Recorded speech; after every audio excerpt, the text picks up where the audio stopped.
So today we talked about the endocannabinoid system and the cannabinoid therapeutics that are currently available and their future use in veterinary medicine as well as their current use. Well, so right now what we use cannabinoids for are we use it for things like pain, anxiety, inflammation, nausea, seizures, but we know that there's a lot more potential for cannabinoids. These are not the only things that we can use cannabinoids for, and so that's why we're here, is to be able to partner with the university to discover future uses of cannabinoids.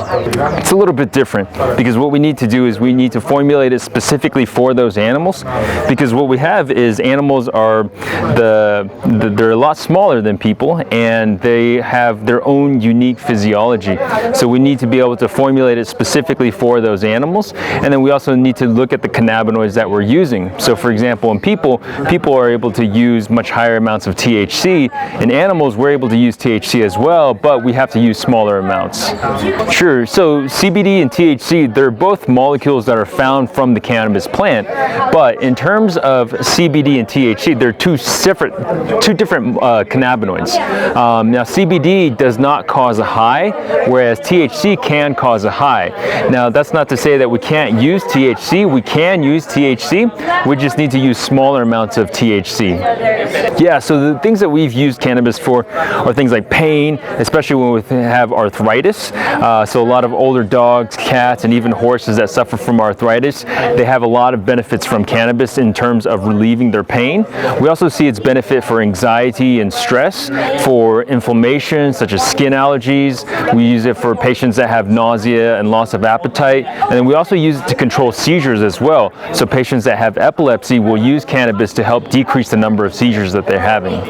Yeah, that's the amazing thing, as the field of cannabis study and the understanding of the endocannabinoid system is very early stages. So there's huge opportunity for these students to be able to really dive in and be a part of this, because right now we know so little about the endocannabinoid system that I have no doubt that a lot of the students that are currently students or about to graduate are going to be researchers that are involved in our understanding of the endocannabinoid system. So they have the opportunity to contribute to the body of knowledge that will impact the way that veterinarians, not just here in Colombia, practice, but around the world. It'll impact the way that they practice, and it'll improve our way of understanding diseases and helping us to be able to treat our patients better.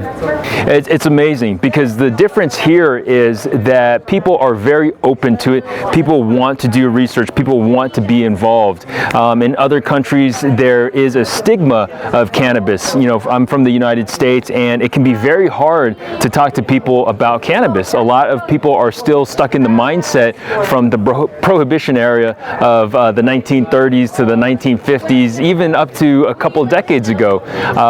But what we have here in Latin America, especially in Colombia, is we have a different mindset. We have people that are willing and open to embracing cannabinoids as a therapeutic mechanism, but they're also very curious about the endocannabinoid system, and that's very refreshing to see. And the thing that's important about that is what starts here in Colombia has a potential to change the world.